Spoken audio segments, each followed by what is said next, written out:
What's going on, Bottom Line viewers? It's Dylan, it's Kev, it's Mitch. We're here for episode 6, in very weird terms, for the Bottom Line Podcast. You guys know what we do every single week. We go over certain topics, big time headlines. Not a whole lot this week, but we got a bunch of topic videos that we're going to discuss here. Top 5 overrated list, top 5 underrated list, each division sleeper team, whole bunch of stuff going on here. So it's going to be another great episode. If you're not subscribed to the Bottom Line View, hit that button. We're less than 80 away from the big milestone. Will not say it, but it is very, very close. Yes, before you ask, this is a new location. I just moved into the new apartment 2 days ago.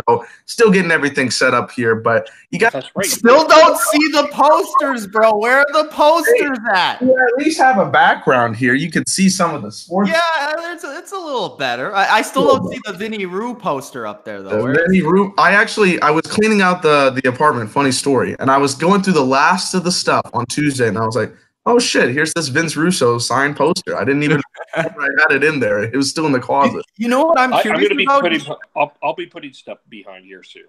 Oh, awesome, Kevin. Dylan, do you have a Drake poster, bro?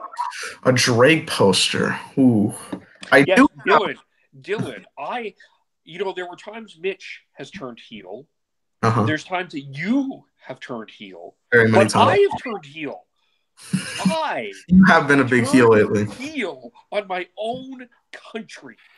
I'm like the Bret Hart of heels. Kevel has the entire. You know what's funny though, Kevel? Is you have like this pack of pack of people that just hate on Drake with you.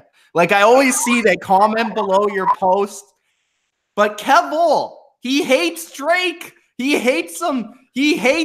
I think it's entertaining, actually. Like, every time I tune to Twitter, I'm like, what did Kevel say about Drake today? That's literally what I'm looking for when I go on Twitter. If you guys don't follow Kevel on Twitter and you want to see some funny Drake tweets that have absolutely nonsensical, it's just like, I hate Drake. It's not like a reason. He's like, I hate Drake. Kev, why do you hate me? All I want to do is be a Raptors fan. Kev. Get off the court! I'm part owner of the Raptors. Kawhi for president, you know? Great album, by the way. I don't understand. It is great entertainment, I will say. I do like seeing Kevel's Twitter lately. We still got at least one more week left of it, so. He's got a nice gimmick going. It is a good gimmick. So go check out Kevel's Twitter at KEVOLE. KEVOLE. And then, of course, check out ourselves as well, at the Dilly Vanilli, at Mitch Milani. Good little cheap, very cheap plug, but I do like a cheap plug every once in a while. All right, so with our Drake out of the way, the Drake slander out of the way, I will not appreciate that on the 6th episode of the podcast, by the way. That's amazing. Very fitting to have it right there. So we're going to start off now with our top 5 underrated lists. So we have a couple of Let's go. Very excited over there. It's a very good list. A very what's the word? A lot of anticipation for this list here. So you're going to get each of our top 5 underrated lists. We'll go 5, 5, 5, all that stuff. I think we're going to have a couple of different teams, but I am very interested to see the other guys' list here today. So we're going to start off with the underrated list and then the overrated list in the next video for you guys that are watching this solo. So we're going to go Kev, Mitch, and then myself. So, number 5, Kev, your 5th most underrated team in the NFL in 2019. Okay, so before we get into this, It's not like I'm anticipating that these teams are going to be Super Bowl champions, or my overrated list is they're going to be duds. And what are you guys thinking? I just think that people are not giving them the credit where they are. Is kind of what I'm saying here. So my number 5 team is underrated right now is the Seattle Seahawks. And I know that that may come a little bit as a homer, but I think they did very well in the Frank Clark trade.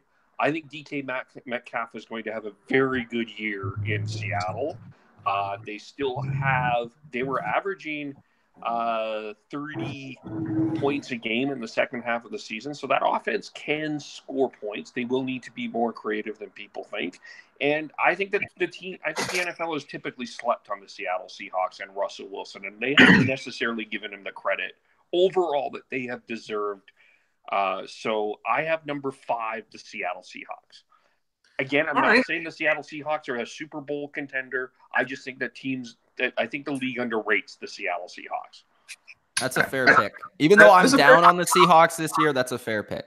That is a fair pick. I do not have them on either of my lists, so, all for it. I do like that. Mitch, number 5. All right, my number 5 is the Minnesota Vikings. And guys, before I get into my list, I have another list that I'm going to come out with, which is the top 5 dark horse teams. So there's going to be a little bit of difference between my list and Dylan and Kevil's list, because my dark horse teams are teams that I feel like could potentially even go to the Super Bowl as playoff teams, but they're not really getting the credit as playoff contenders. My underrated list is like Kevil's, where it's like, okay, I don't know if this team's going to make the playoffs or not, but they're being significantly slept on as a team that could make the playoffs and could even have some damage in the playoffs. So the Minnesota Vikings, number 5. The Vikings are underrated because, first off, nobody is talking about them, and they're an extremely talented roster.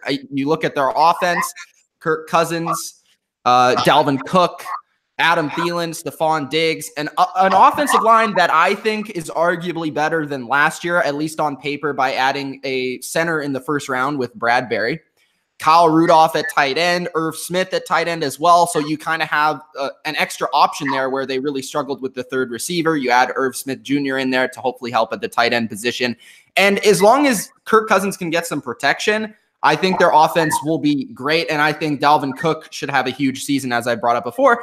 And if their defense, can just play a little bit better than last year, they should be a team that's around 9 to 10 wins this year. They're in a very competitive division, which hurts kind of their prospect of being a very good team.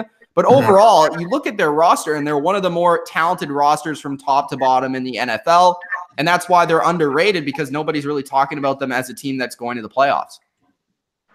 All right, interesting. I've heard you build up the Vikings as of late, so I definitely can understand why you got them on the list, and there are some good reasons. I like those reasons for sure. They're not on my list. I'm just going to let everybody know that, but I like that number 5. Okay, my number 5 team here for the underrated list is the Buffalo Bills. This is a team in a very stacked division. Of course, there are a lot of things that are hindering them from making the playoffs. But I feel like this could be a team that could sneak in that wild card, that second wild card spot, the coveted second wild card spot that always takes until the final week of the regular season to get. And I think the Bills did a great job in the offseason and free agency to build themselves a pretty good unit for Josh Allen to get to. Of course, I'm not the biggest fan of Josh Allen, but I think he did do pretty solid, all things considered, with the Bills team he was given last year. They went 6-7 in the 13 starts that he had, and that team was not very talented. So I think they made a lot of progression to getting better in terms of the 2019 season. You had Ed Oliver helping out that defense, and I think their defense is one of the most underrated in the NFL, if we're just strictly talking about one side of the football. Their receivers are not the greatest. I think it's probably the worst core you have in the AFC East, but still, I think there are enough okay receivers that if Josh Allen needs to move around and do something, he'll be able to do something. I think they have a team overall that is going to be very, slept on, because they are the Buffalo Bills. They are, they had this stigma against them. And I think they can do some damage if they get in that wild card number 2 in 2019. So I have them here at number 5. Kevo, your number 4 team on the underrated list. Excuse me. My number 4 team that is underrated is the Detroit Lions. That is right. I said the Detroit Lions. Again, this is not necessarily a team that is I'm not predicting playoffs, but if you look at their offense, it's, they got C.J. Anderson, they got Kerryon Johnson. Their offensive line, I think, is pretty good. I have questions about their defense. Stafford didn't have the greatest of years last year, but he's a pretty good quarterback. The question will always be what Matt Patricia can do. But I think the Detroit Lions are an underrated team. I think offensively, I think they do have a dynamic offense that can score some points. And I think that people are sleeping on them a little bit. So I have the Detroit Lions. Those Detroit Lions. There's 2 NFC North teams right there from you guys. Mitch, number 4, what you got? At number 4, I've spoke about them before, the Buffalo Bills, same as Dilly Vanilli. They're my currently second place team in the AFC East. And when you look at their roster, I think they've improved in some of the key areas where they were very weak last year.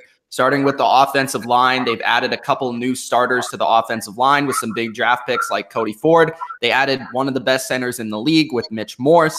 They added to their wide receiver core, which was the worst in the NFL last year with John Brown and Cole Beasley, two guys that I think fit their scheme very well. They added one of the best returners in the league with Andre Roberts. They have Frank Gore to back up LaShawn McCoy. I think Josh Allen's going to take a huge step up. Their defense was already second place in the NFL last year, and they added Ed Oliver. And I just think overall their defense is extremely underrated, especially their secondary, which was first against the pass last year. They have a very promising head coach, Sean McDermott, and I do like their offensive coordinator, Brian Daboll, as the biased Patriots fan. He came from the Patriots. So I think that the Bills, in a AFC East that is kind of unknown behind the Patriots, they're going to take a big step forward, and I think going to be a team that's going to be very difficult to play. I like it. The Bills at number 4 for Mitch's side of things. Bodo said that his number 4 is the Niners, and I agree because my number 4 is the 49ers. Now, okay, I know Mitch, specifically if you watch this channel, you wouldn't think they're underrated because Mitch hypes them up. Nobody's business. I just made a video about how they're contenders for the Super Bowl, so yeah, go ahead. So there you go. Even better. Go check out those videos. I haven't watched them this week. They're very good. The thing about the 49ers is that we all think the Rams. You know, when we think about that NFC West, it's all about the Rams. What are the Rams going to do? How is the Rams offense going to come back from the Super Bowl? But we got to look at the 49ers. You know, last year, Jimmy G got hurt very early on in the season, so we didn't get to see the full potential of the 49ers. And their offense still did a pretty decent job, especially in the second half of the year. George Kittle went off. I had one of the best tight end seasons in recent history. You still got, good receiver talent. It's got to get a little better, but they did draft Deebo Samuel in the second round, so that's good. We're going to get to see finally if Jimmy G pays off. And then their defense. I think they got a really stacked defense. Obviously, they drafted Nick Bosa with the second pick. I think he's going to do very good. They got D Ford here. Richard Sherman, we'll see, another good season with him. I think a lot of good solid talent that is here. Also, Quan Alexander, really good at the linebacker position. So I think the 49ers just don't get that hype from the media. We're talking about the Rams and such. But we're not talking about the 49ers. We're not focusing on them. And I think they have a pretty decent chance to win their division. I'm just going to say that right now. So number 4 for me is the 49ers. Kev, what do you have here at number 3 for me? Number 3, I have the Denver Broncos. I didn't like the Joe Flacco trade in and of itself because it felt like to me that they were getting the same type of quarterback that they've been dealing with ever since John Elway retired. But when you look at what they've done overall with their draft the last few years and you combine that, I think that they're a better team than I think people are giving them credit for. I think their offense is a bit better than they are. I think getting Vic Fangio as their head coach, I think is a good get. I think that their defense will respond to them. And I know, like, you look at last year in that last game against Oakland, that team that really tried to get Vance Joseph fired for the last couple of years. Yeah. I just think that they're a better team than people are giving them credit for. And when we so I'm going I have the Denver Broncos as number 3. All right. I'm not saying they're a playoff team, but I do think that people are kind of sleeping on them a little bit. I was very shocked to see that on the list, so good job. They're underrated in some ways. I actually like that pick, Kevin, because I almost put them number 5, so I do like that pick. I do think the one thing that he said, Vance Joseph, he was a terrible coach. Like, he was arguably the worst coach in football. So if Vic Fangio is anywhere near the middle coaches in football, they're just going to be a couple wins better just because of that alone. So, and not to mention, I think they got better in terms of their talent. So that's a good pick. At number 3 for me, the Tennessee Titans. The Titans are a team that I've said it many times. I'll say it again. I don't like their quarterback. He was I think he was number 3 on my top 10 overrated players in the NFL. But outside of their quarterback, I think they arguably have the best roster in that division. in the AFC South. When you look at it, they really improved their offense. I mean, they drafted A.J. Brown at receiver. They brought in a super underrated slot receiver in Adam Humphries, who I think is going to have a big season. They already have Corey Davis. They have a decent offensive line that added Roger Saffold, who's one of the top 10 guards in the NFL. Delaney Walker is coming back. They already have a good duo at running back. And I think a really underrated ad for them was getting Ryan Tannehill as a backup quarterback, because they have lost many games where Marcus Mariota has been injured late in the season and they have not had a backup. So by adding Ryan Tannehill, he's just as good, if not better, than Marcus Mariota. So I think that's a good ad there. Defensively, I mean, they were already solid with a super underrated core. They added Cameron Wake as a pass rusher, which they kind of missed last year in terms of the pass rush. They have a really solid secondary. Mike Vrabel's a promising young head coach. And I like the Titans. I think they could make the playoffs this year. Interesting. The Titans like at number 3. I did not expect that either. So, all right. Solid number 3 there. Kevo, I'm going to revert back to your list because at number 3, I had the Detroit Lions. Yes, call me a hypocrite for absolutely making fun of last year's comments about our preview with the Lions, but that was a different team. You know what I'm saying? This year, I think they've got a lot of really solid talent that I think could, there you go, there's that word, solid, that I think could really help this team go forward. And they made a lot of big splashes in the offseason. First off, they drafted a tight end at the number 8 pick, TJ Hawkinson, who a lot of people are very high on. I'm still wanting to see what it comes down to here in the NFL, but I think he can be a really, really good tight end in this league. And another target for Matthew Stafford. That's always a big positive, who I think did take a step down last year, but if there is a bounce back year, this could be the year. Defensively, obviously, they made a lot of big acquisitions. They got Trey Flowers, who we know in his time in New England did a very good job there. And I think having him here with Matt Patricia is going to be all the better for their team. Of course, they got Snacks Harrison. Who doesn't like a good little bit of Snacks Harrison? Darius Slay still there. They got Quandary Diggs. They got Justin Coleman, who I did put in the offseason as one of the more overrated signings. I did not like that signing in particular. But if there's anybody that's going to have to prove themselves here, it's Justin Coleman for the Lions. And I think he can provide a role for them. So I think their defense is very stacked. I think there's a lot of great players there. And their offense, if it gets better and everybody's healthy, I think can be a team that we need to look at a little bit more coming in 2019. So number 3, Detroit Lions. All right, Kev. I think you're underrating Justin Coleman. By the way, I think he's a better player than you think. I didn't like the signing based on his money. I think it was just too much. Yeah. I think the fact that he's played for Matt Patricia before was a big reason why they gave him that money. It was probably a good reason. I think obviously he sees the potential in him. I need to see him fit in the scheme in order to be like, all right, Justin Coleman, you proved me wrong. You know, that's just how I feel. All right, Kev, number 2. Number 2 is probably going to be a surprise to a lot of people, considering the way that I have talked about this team before, and I've specifically talked about their quarterback before. But I have the Pittsburgh Steelers as number 2 on my underrated list. I think that we're going to get to an overrated team that I think is getting far too much, maybe getting a lot of attention, and this team is falling a lot under the radar. I think Jalen Samuels is going to have a really good year. I think like James Conner, maybe James Conner, but I think Jalen Samuels is going to have a really good year. I think it's an arguable point that you can make that the offensive line for the Steelers is one of the better ones in the AFC or the NFL. And I think their defense has taken a good step. I think TJ Watt will be better this year. Devin Bush is a good acquisition. Their linebackers are good.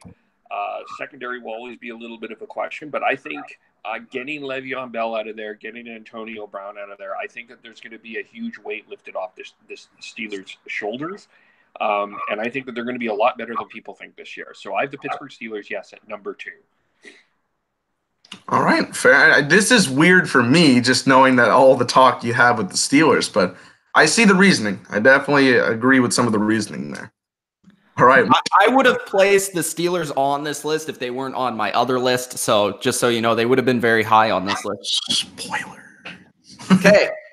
Number 2 is the team that I made a video on, the Detroit Lions. Okay. Whoa. The Detroit Lions are the second most underrated teams in the NFL that I think a lot of people are going to put them number 4 in the NFC North. They could make the playoff. They could win this division. Honestly, they could. They could. I think all 4 of these teams in the NFC North could win the division. Just put that out there. Looking at their team, their offense really doesn't have any holes on paper. Now, looking at it, I mean, they have Frank Ragnow, Glasgow, Wiggins, Wagner, and Decker on the offensive line. There's a lot of like first-round high draft talent there. I think the Danny Amendola as a slot receiver will be a huge improvement from what they had last year because they didn't really have one as long as he can stay on the field. Marvin Jones and Kenny Golladay are a solid 1-2 punch. Matthew Stafford, I think, will play a lot better this year in his second year, understanding what Matt Patricia wants to see out of him. And I think that getting Darrell Bevell, as much as I've kind of been a critic of his in the past, I think he's going to improve their running attack with Kerryon Johnson, and they're going to run the ball a lot. I think that's also a reason why they brought in TJ Hawkinson. So then defensively, I've talked about their defensive line. I think it's the most underrated in the NFL. I think they're going to be one of the best teams against the run. And they added Trey Flowers to their pass rush. Deshaun Hand, Ashawn Robinson, these guys are extremely underrated. Linebackers are very fast and athletic, and I think they'll kind of do well in the Matt Patricia kind of blitz scheme. I think Gerard Davis will take a huge step up. And then in the secondary, we know about Darius Slay. I am a believer in Justin Coleman as a slot corner.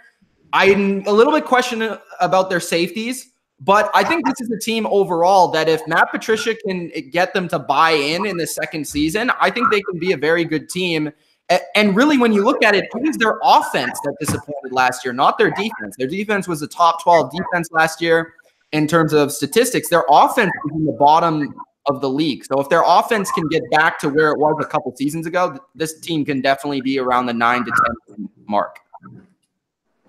All right, a lot of Lions love, considering all the stuff that we said last year, and even Bodo sees that as well. So, okay, I definitely like the points there. We all are agreeing, on the Lions this year for the better.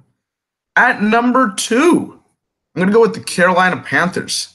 I think this team in the NFC South, I mean, it's a very loaded division, a lot of topics, a lot of characters in the NFC South. And when you look at the Carolina Panthers, you saw what they did last year. They were pretty good in the first half. They had a really good offense. Their receivers were still kind of lacking in certain areas, but their defense was getting it done. Cam Newton was putting up pretty good numbers. And then he got injured and everything just went downhill. That's why they finished the year 7-9. And I think that there's a reason. I think it's just kind of lingering into 2019. I feel like people's perceptions of the end of last year coming into 2019. And I think given their team, I don't think that's very fair to say. Cam Newton, if he's healthy, that is the question. If he's healthy, is still a really good quarterback in this league and a guy that gets pretty much underappreciated, everybody but Mitch, basically. I think a lot of people need to look at him and be like, okay, this is the guy we're looking at for sure. Christian McCaffrey, I mean, fantastic year, over 100 receiving or 100 receptions, which for a running back is absolutely ridiculous, absolutely ludicrous, but is definitely helping out their offense. And then their defense, I really like some of their guys that they had here. Eric Reed, I was not expecting to have as good of a year as he did last year. Luke Kuechly, obviously one of the best linebackers, if not the best linebacker in the game. They drafted Brian Burns in the first round, which I think is going to help them out as well. Don Terry Poe, Bruce Irvin, a lot of good talent, a lot of things you can build around here, and a team that I just think is getting slept on because of the stigma from last year. So at number 2, I got the Carolina Panthers. All right. We have one last selection here. The number 1 teams for each of us here. Kevo, reveal your number 1. Well, a couple of years ago, I did a video when I was doing those videos that put this man on the hot seat as one of those guys that I think was in trouble. Again, he's a good coach. And he has found a way to adapt and adjust to the times. And my number 1 team that is underrated is the Baltimore Ravens. I have one of the things, we'll get into this and overrated, but I think a very important stat. They are 30-10 when they face the Cleveland Browns over the years. 30-10. So we'll get into that a little bit later as well. So keep that stat in mind. I just think that they know how to win. They have the experience and they seem to know how to win football games. Yeah, C.J. Mosley is a loss for sure, but I think Earl Thomas just will bring such an interesting dynamic to that defense. I know that they're going to run. I'm concerned about some of their acquisitions in terms of size. There's some things I am concerned about, but I think that people are kind of sleeping on this team because there's some excitement elsewhere in the AFC North, and they're overlooking what the Baltimore Ravens do, and they can win football games. So, yeah, I have number one, the Baltimore Ravens, as my number one team. Did we lose Mitch? Did Mitch get angry with me? We did. He was so mad you picked the Ravens. He just was like, oh, God, come on. There he goes. What happened, bro? I exited out by accident. Okay, interesting. Well, Kevo just finished. Perfect timing. Ravens number one. I'm a little surprised by that. And he brought up one very specific point, which makes me think he's going to put this other team on the overrated list. Yeah. I'm not sure. I hope you guys know that. Mitch, number one. Who do you got? Does anyone want to guess what team is number one? I want to guess the team that I'm thinking, but I also have them at my number one, so I'm not going to guess that team. Okay. Okay, I'll go. Okay. All right. What are you thinking? Number one. Again, I have two separate lists: dark horse and underrated. Okay, this is my number one underrated team. Mm-hmm. The Carolina Panthers. Ah, okay. I have one specific reason though, and it's not Cam Newton. Okay, one specific reason other than Cam Newton. All right. They were 6-2 last year when Cam Newton was healthy. Mm-hmm. Cam Newton got hurt. Why is there keep going to echo? Fuck.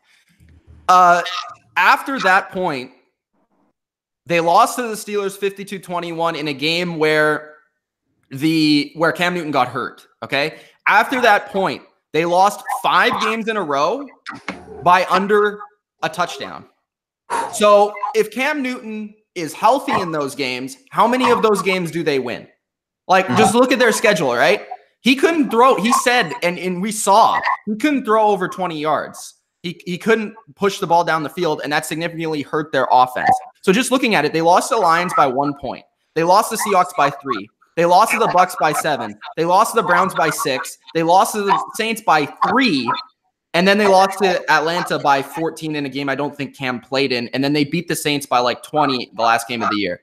So if Cam Newton is healthy on a team that I think got better in the offseason, what happens last year? And a big reason why I like them as an underrated team, their offensive line is maybe the best one Cam's ever had on paper. They have their second team all-pro right tackle back, Darrell Williams. They have Trey Turner back, who's a very good player. Matt Paradis is one of the best centers in the league, and they got him from the Broncos. Taylor Moton's a very solid left tackle.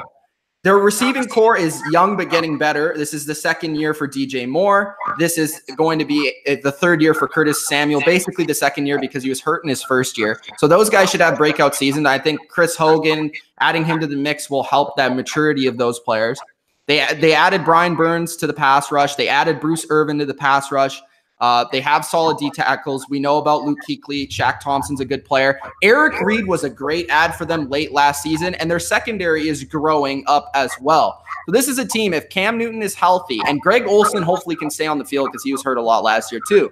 If Cam Newton is healthy, we know how dynamic he can be. We know how dynamic this offense can be. They have a lot of playmakers who can do things with the ball in their hands, from DJ Moore to Christian McCaffrey to Curtis Samuel. I'm very intrigued to see this team, and I could see the Panthers not only making the playoffs, but possibly winning the NFC South in 2019. I do want to also point out that Gerald McCoy's limited Carolina as one of his last 3 teams here. So maybe, yeah. Even if he adds them, that's even more of a reason why they could be underrated. I don't know. My number one team is going to be somebody's going to celebrate it. One person in the comments is going to be all over this pick. Okay, they will be loving it for years. Okay, I already know what team. My number one most underrated team in the league, the Atlanta Falcons. Yes, Ultra, there you go. You get the win. I think the Atlanta Falcons are underrated again because this team last year, when we were coming into it, it's like, okay, we saw the digression of the offense from Super Bowl 51 coming into the next year. I mean, their offense was very limited in what they could do because of their offensive play calling. And then last year, they came in Bunch of injuries right off the gate. I mean, just bam, bam, bam. All these defensive guys that we really like. I mean, 1 week, boom, here goes one guy. Boom, here goes another guy. Boom. And I think the stigma, just like the Panthers, is coming into this year. We're not talking about how good this team can actually be. You still got Matt Ryan, who honestly almost put up his MVP numbers from 2016. It's basically the same number. Honestly, I think Matt Ryan had his best season ever last year. Like, there could be an argument. Like, he was really put up those numbers without Kyle Shanahan. Yeah, without a running back. Yeah, exactly. Devontae Freeman was out for most of the year. Yeah, he had Steve Sarkisian, and he had Ito Smith as his best running back for most of the year. Yeah, sometimes. Mm-hmm. Yeah, so he was very limited in terms of what he had to help him out here. Julio Jones didn't even get a touchdown to week 10? Like, it was very late in the year, and he was still able to put up good numbers. Of course, we know the talent of Julio Jones, Mohamed Sanu. Calvin Ridley came in last year, in his rookie year, had a pretty good first year. We'll see what he does in the second year. They upgraded their offensive line, which was something we wanted to see. They got 2 first-round picks and used them both on offensive linemen, right guard and right tackle. So I think that's a big improvement. That's going to help out Matt Ryan. And then their defense. I mean, you look at what they have here. Again, with all these guys healthy, it's really solid talent. Keanu Neal, one of my favorite free safeties in the game. Ricardo Allen is a great talent as well. Tat McKinley. I won't mention Vic Beasley because we don't like him. Desmond Trufant, I think, is obviously a great cornerback. So Deion Jones, I don't know if I brought him up there, but Deion Jones, one of the best middle linebackers in the game for me. Just a lot of really good talent that's coming back this year, healthy, and with now better talent. Dirk Cutter is now the new offensive coordinator, which we don't think he was even a good head coach, but as an offensive coordinator, it's a different story. So we'll see how it goes. But honestly, I think this team just had that negative stigma from last year pulling into this year, and I don't think a lot of people are talking about them. So that's why they're my number 1 most underrated team. I'm still concerned about that defense. I'm just that's the one thing that would hold me back right now.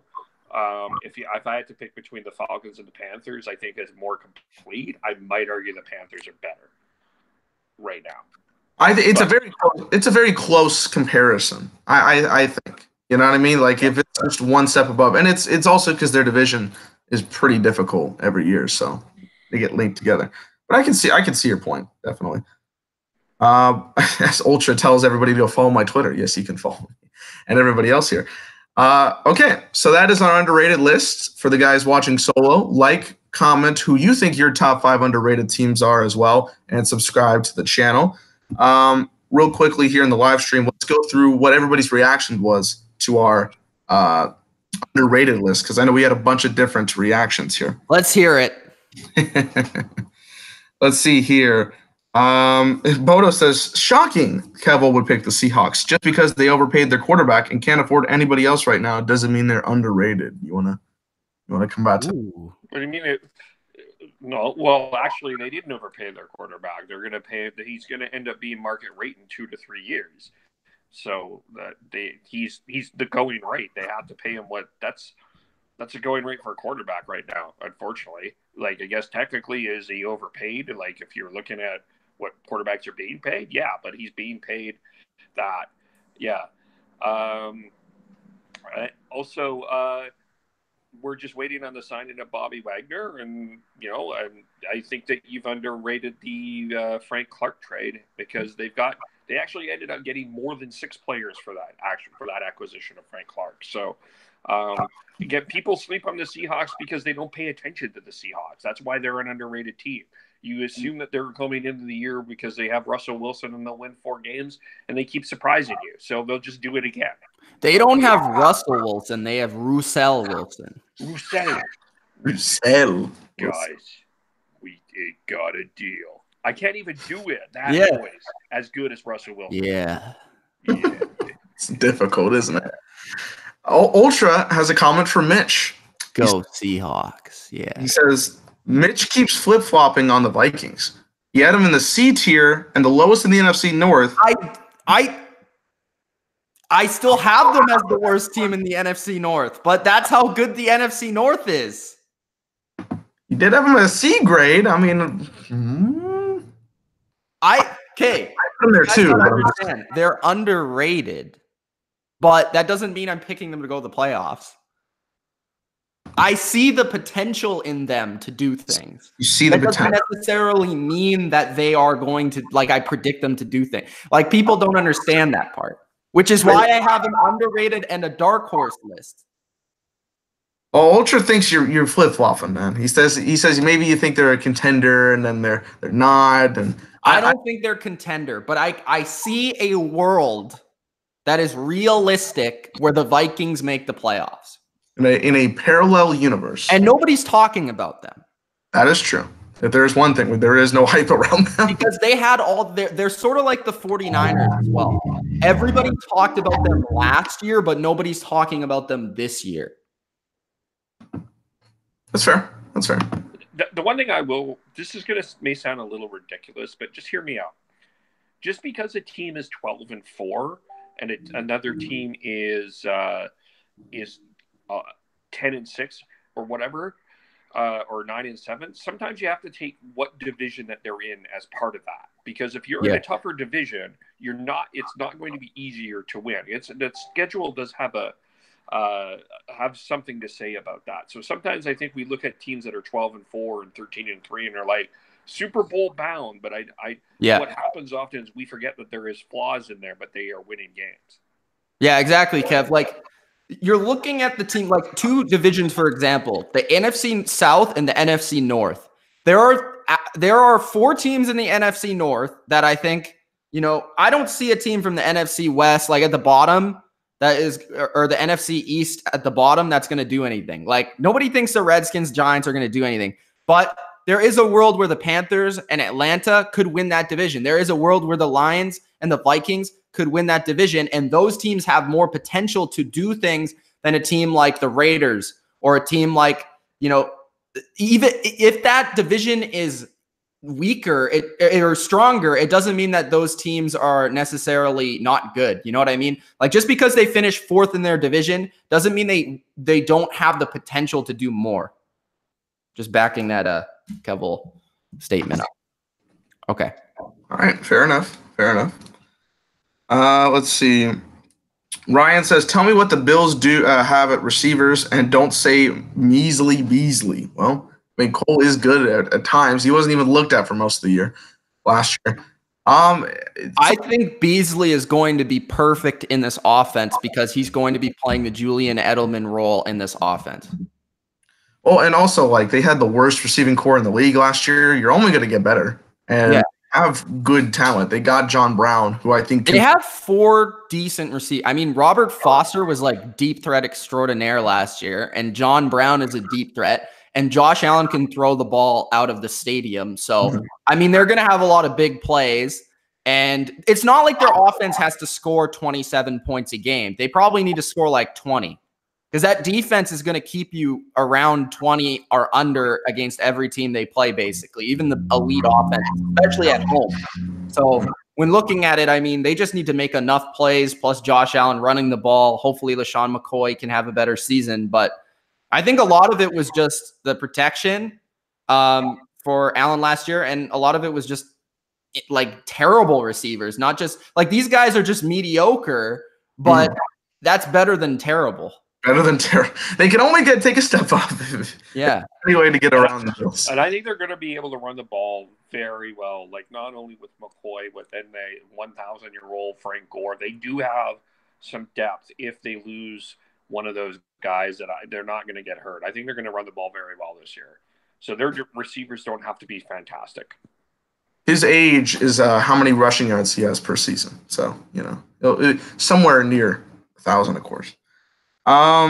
Let's see. Sebastian has his top 5 list. I think I'm going to disagree with a lot with this list.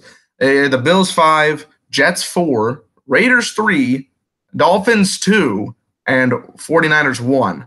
I had 2 of those teams on my list, and the Dolphins are the worst team in football. I'm sorry. That's just my opinion, but maybe that's why they're underrated. I guess they can only be up for him. Ultra has his list, which I agree a little bit more. I had all but one team on this list.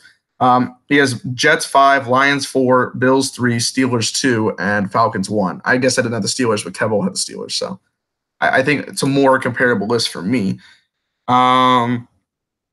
Let's see. Ultra almost put Carolina in the list. Ryan says Titans D is low-key elite. That's quite a statement. I know it can be. It can be. It can be. I don't know if it's elite right now, but it can be elite. But they're definitely a well-rounded defensive team. I will say that. I don't want to put them there yet. If they have Dean Pease, which nobody talks about. Dean Pease is a really good coordinator. Mm-hmm. Ultra has his power rankings today. Let's look at his top 10 power rankings today. Packers, Falcons 9, Chargers 8. I'm surprised they're not 1. I know, right? Or all 10 spots. Chargers 8, 7 Saints, Chiefs 6, Cowboys 5, Colts 4, Bears 3, Eagles 2, 1 Patriots. I haven't really thought of a full power rankings as of right now, but I like the teams. It's not bad. There's not one team where I'm like, no, I don't see them in this. I would probably move a couple teams around, but yeah, I agree with those teams. I agree with the teams as well. Trevor has his list. He's got Browns 10, Titans 9. He's high on those Titans. Cowboys 8, Rams 7, Chargers 6, Colts 5, Eagles 4, Saints 3. This is interesting. Pats 2 and Bears number 1. I can't do that. Yeah, I just don't know if you can come into a season not ranking the Patriots 1, especially after they won the Super Bowl, but just because they're going to be good. Mm-hmm. Like every other team in the NFL, there is a little bit of even the elite teams, there's okay, they could suck. But with the Patriots, I mean, have they proven themselves over the past how many years that they're at least going to be in the playoffs and most likely the AFC Championship? So most likely. Hey, what is it, 8 years in a row? Something crazy Something like that, yeah. It's insane. A down year for the Patriots is losing the AFC Championship game. That's depressing. Let's see what else we got here. Bodo says the number 1 underrated team for him is the Arizona Cardinals. They will not finish as the worst team in the league. They won't make the playoffs, but they're at least going to be a 5 to 6 win team. They win. I don't know if that's underrated then. I don't know. That's interesting. Based on his reasoning, I don't think it's underrated, but they could be. You know what I mean? I think his argument is they're not a 2-win team. Okay, yeah. But I don't know if anyone thinks that. Do people think that? They were a 3-win team last year, and for him to only go up 2 or 3 games, I don't know if that's underrated. I think they're 4. I don't think they're under. I don't have them underrated or overrated. I don't think people have any expectations for them. Yeah, they don't have expectations. There you go. I think that's a perfectly good example. But we'll be talking about them soon. Yes, we will be. Trevor says, I don't buy the Bengals being a playoff sleeper team. I think they're absolutely terrible. Well, you're in one boat over here. I know somebody else. Okay, this is what I said before we even went on air. There is an argument to be had that the Bengals are underrated, okay? And the biggest argument here is that they have a new head coach, and we have no idea what he's going to bring to this team. Because Marvin Lewis was one thing, but Zach Taylor, nobody knows. What this guy. Nobody. He's a question mark. And when looking at their offense, I mean, last year, the first 4 or 5 games, they were really explosive. They were scoring 30 points a game. So if that offense can be good and sustain itself, and AJ Green can stay on the field and Andy Dalton can stay on the field, there is a world where the Bengals are kind of underrated, especially with Joe Mixon as running back, Tyler Eifert hopefully playing. They added Jonah Williams. They got their offensive line is better. Maybe you could say that their defense is a little bit worse, but overall, I mean, with this new head coach, anything is possible to me. Anything bad, anything good. I just think he's too much of a question mark. And again, we don't know. That's why I'm saying that. He's a question mark. We don't know if it's going to be bad or we don't know if it's going to be good. Everyone said Sean McVay was shit the first year. Yeah, so, I like to have stability. I mean, I like to have but nobody saw the Sean McVay Rams doing anything. That's what I'm trying to say. I know, but that might have to take effect. It might have to take a little bit. I don't know. I think the problem with I have with the Bengals isn't necessarily the Bengals. They're in a really tough. This is one of those things where you're in a tough division. If they were in the NFC North, I don't know how. I think we would be having a different conversation about the Cincinnati Bengals.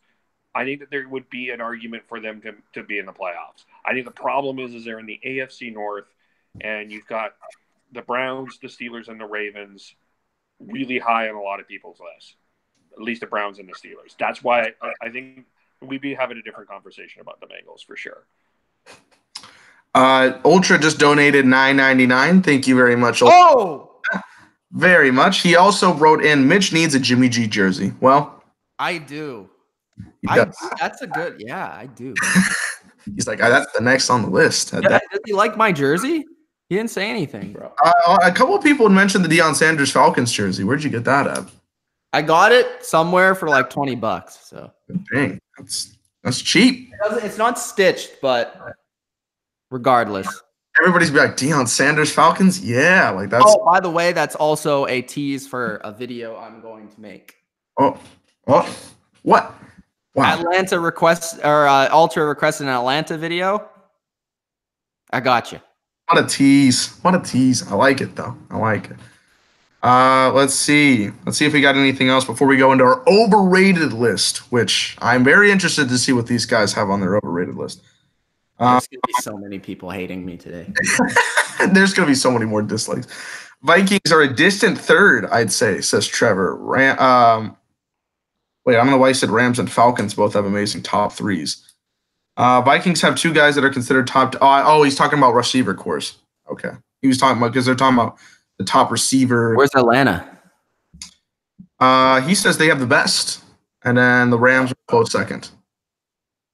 Which it's an interesting argument. We did a list. I need to look at this. Yeah, we did do a list last year about this for receivers and running backs, but that has changed a little bit, obviously. Bodo says Packers are way overrated. Could they make appearance on this next list? I would say the Eagles are up there too. Oh, Eagles for definitely. Receivers. And you're getting AC mad, man. AC, we gotta get. But then again, the Eagles receivers are decoys, so. Oh yeah. It was. They don't catch the ball. They're just decoys. Man, great argument. I gotta say that was. Ugh. And Ultra says Chiefs will be in a 10 to 11 win team. All right, we are now moving on to our top 5 overrated teams in the league. There will definitely not be any controversy or any dislikes or any comments telling us that our opinions are incorrect. I don't see that happening whatsoever. No, that's not going to happen. So there's no way I'm getting you two angry at me at all with this list, by the way. Not a chance. Not a chance. No, they weren't mad about the Nick Mullins decision. They weren't mad about, putting, certain places in the tier rankings. They're definitely not going to be mad about this list. So in my opinion, what a top 5 overrated teams list is, these teams have expectations. They have some kind of hype from some area, and we just don't see it. We just don't agree with how highly ranked this team is in a certain area. And I think that's about it. We're going to go in the same order, Kev, Mitch, and then myself to end it off. We're going to start Kev. Number 5. Who is your 5th most overrated team? I know one team in your list, but I don't know the other 4. So what do you got at number 5? So number 5 was mentioned in the comments. And I think that everyone, when they look at this team, they look at their quarterback, and we just assume that they're automatic Super Bowl contenders. But there's a lot of questions that we have this year about I even had last year about the Green Bay Packers, and people are like, no, everything is fine in Green Bay. And Mike McCarthy is out. And we're still, everything is fine in Green Bay. We have Aaron Rodgers. It's all good in Green Bay. But they are, I am concerned. I'm not sure where this team is at. I'm not sure how good this team really is. So I have the Green Bay Packers as my number 5. Honorable mentions, by the way, on my list to the LA Rams and the Chicago Bears. But I did not put them on my list. But I have number 5, the Green Bay Packers. I just think that we just fall in love with Aaron Rodgers too easily. We just think that this team is better than they are because we love watching Aaron Rodgers, and he's one of the best quarterbacks who ever played this game. But as a team, I don't know if they're as good as we want to believe that they are. So that's why I have the Green Bay Packers as number 5. All right. I definitely can see that happening. They might be appearing later on. They're definitely the reasons. I definitely agree with that. Mitch, you got a number 5.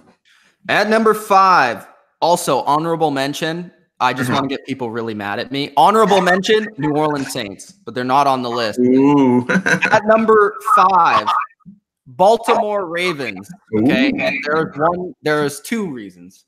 The first reason is Lamar Jackson. I really like Lamar Jackson, but I don't know what he's going to be like once teams study his film from last season and realize he didn't really throw the ball and realize that he couldn't really effectively, consistently throw the ball. And I don't know how effective you can be as an offense when you're running the ball that much and your passing game is not that effective. So I really just need to see Lamar Jackson take steps forward to be the quarterback for this team and to be the future for this team. And I don't know if their offense is good enough to really be a playoff team. Defensively, I do worry that they did lose they lost Mosley, and they did lose a couple of their edge rushers in Terrell Suggs and Zadarius Smith, who are big parts of their team and their leadership core. I know that they added Earl Thomas and they added some late signings to replace those guys, but I just think that the way that this division is shaping up, I think there's 2 teams ahead of them, and people continuing to say that the Ravens made the playoffs last year, so they're going to be a playoff team this year. There is turnover in the NFL, and I don't think some people are taking that into account, so that's why I have them at number 5. Interesting. So Kevo had them in the number 1 or in his underrated list, and you have them in the underrated list. So yes, interesting. I like it. Definitely like the difference there. Number 5. These first 2 teams, I think, are just getting a lot of hype from the media because of what they are and what they represent, and based on the off seasons that they had. But I think coming into 2019, I don't think they're going to be as successful. So keep that in mind here. At number 5, I have the New York Jets. I think a lot of people are hyping the New York Jets to be this sleeper team, this team that has a lot of hype, a lot of excitement, a lot of young talent. And from some accounts, I see some great players like Quinnen Williams. I think he's going to be terrific. I think he'll be one of the best, if not the best rookie from this draft class.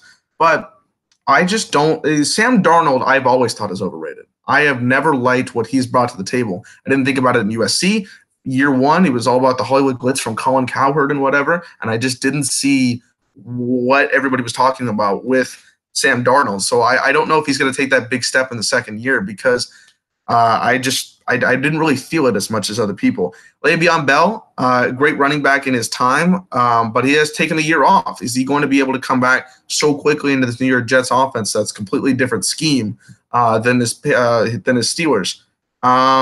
We got a decent receivers. I mean, nobody's like a star, but Robbie Anderson had a really low year last year. I don't think he did anything with Sam Darnold. Quincy Enunwa, I think, is probably the best receiver in my opinion. And Jamison Crowder, he's coming in here. He had some good, decent years with the Redskins, but is he going to stay there the whole time? Is he going to be healthy the whole time? I don't really know. And I think the reason I'm questioning them more is because they've gotten all this hype about, oh, here comes C.J. Mosley in here. Look at all this talent that they've got up and coming. I just don't feel it all the way. I think there is some good talent here, but overall, I'm not getting the hype here. I still think they're going to be third in their own division. So I don't think there's anything much that I can say is like a positive for the Jets going forward. So number 5, I got the New York Jets. Kevo, what do you got here at number 4? Number 4, this is a team that we had. The NFL Network had at least 3 of their top 5 games. They are fun to watch, for sure. Patrick Mahomes throws better left-handed than Eli Manning throws right-handed. Yes, Facts. I said that. Facts. But the Kansas City Chiefs are my number 4 overrated team. I think, again, this is kind of the same as the Green Bay Packers in the sense that we love Patrick Mahomes. We love that offense. We love Andy Reid. We love the kind of guy he is and what they do. But this offense is not going to be as good as people think next year. You got the Tyreek Hill suspension. You lost Kareem Hunt. Yeah, you got Frank Clark, but that defense is still not as strong. So they're going to be fun to watch. But in terms of actually winning, the purpose of this is to win the Super Bowl and win football games. The Kansas City Chiefs are not going to be as good as people think. So I have them at number 4 on my overrated list. All right. All right, fair. I can see the points. They're not on my list, but I can definitely see why. We big hype last year. Almost got to the Super Bowl. So, Mitch, what do you got at number 4? At number 4, I have the team you had at number 5, which is the New York Jets. The New York Jets, I still have as the 3rd best team in the AFC East, which just in that saying that statement, they're overrated because people say that they're going to the playoffs. Some media members have said that they're going to the AFC Championship game, which is quite the stretch. And mostly West Coast media in itself is overrating their quarterback. So if Sam Darnold is really going to be this great player, sorry? Do you mean East Coast? You said West Coast. West Coast. West Coast media. What do you mean West Coast, though? Colin Cowherd, Daniel Jeremiah, guys that have gone to West Coast schools or are in the West Coast because he is a USC quarterback. But New York Jets fans, I think, have high expectations for this team that I think they're arguably a couple years away from being the team that they expect this year. Now, the main reason why is I still don't believe their offensive line is good enough to be a good enough offense to take them where they want to go. And I don't think Sam Darnold is good enough to take them where they want to go. Sam Darnold, I think still he needs to prove to me that he's going to be effective this year as a starting quarterback that's going to be in the top half of the league. I don't see that. I see him as a bottom 10 quarterback in the NFL right now. And with this sort of talent surrounding him, I don't think that's good enough to be a playoff team. Looking at the receivers, I like them. I don't love them.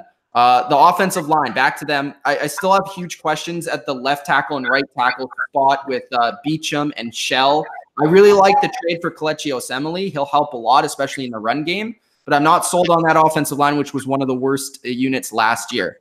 Running game, I think they paid way too much money for positions that are going out of style in the NFL. Le'Veon Bell at running back, CJ Mosley at middle linebacker. I like both of those players, but they overpaid for both of them. And there is aspects to their team that I like. Quinnen Williams and Leonard Williams. It's a nice interior duo. I do like their safeties, Jamal Adams and Marcus May. But overall, secondary is still weak.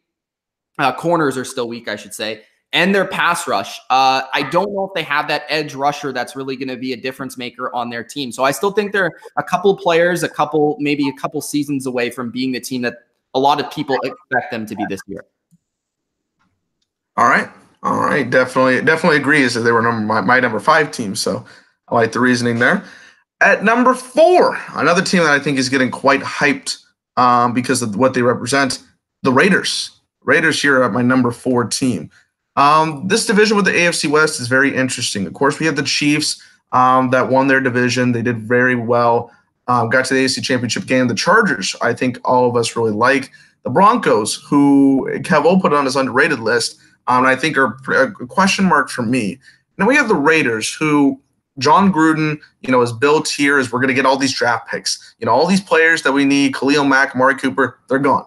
All right? We're going with this new experiment of getting drafting these players. Who did they draft in the first round, Colin Farrell, who we all thought was a huge reach, especially considering all the talent that was right there, and Josh Jacobs, who I think is a good player. Also, Jonathan Abram as well. I think Josh Jacobs is good, but is running back their big? You need to get that. He's a running back. He's a running back, a guy that the position you're not very fond of, especially in the first round. If anything else, I think it's quite a stretch. The Patriots pick him. Of course. Just kidding. I still think the value that the Patriots got for Sony Michel wasn't great, but he helped the team obviously. So he got the only touchdown in the Super Bowl, right? Yeah, why not? Anyways, for me, I feel like the Raiders just represent they should be this powerhouse because they got Antonio Brown. All the teams are going to be like, this is the team, right? We got to hype this team up. And a lot of the media, I think, has done a decent job of doing that, but I don't think this team is that good. Their defense is still not very good. Like, they got LaMarcus Joyner. It's a good signing. I like that. Maurice Hurst, I think, is a good player as well, especially for the 5th round pick that they got him in.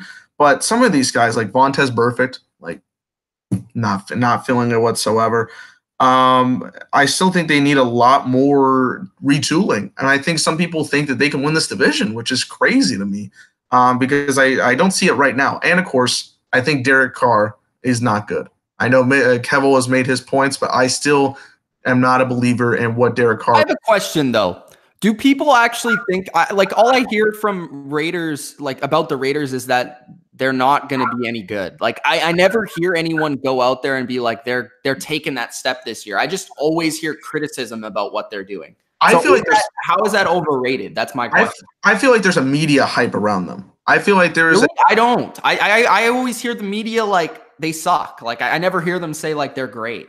I've heard people say that they're, because of what they've brought in, all this, Antonio Brown having this glitz about the Raiders and what they bring, and plus their division. I feel like I've just heard more about them being this team that can win their division. I don't think so. I don't think they can win their division at all. So that's why I have them here. I agree with both of you. I don't hear a lot of people falling in love with the Raiders, but at the same time, I think that there was a lot of higher expectations of what Mike Mayock would be able to do in terms of a draft. And I don't think that, considering what we've learned of Mike Mayock over the years, I don't know if that draft was as good as we expected from Mike Mayock. Well, we don't know. They haven't played yet, so. That's true. But I mean, I actually like the Josh Jacobs pick, but I do think the Farrell pick was a bit of a reach. All right, Kevin, number 3, what do you got?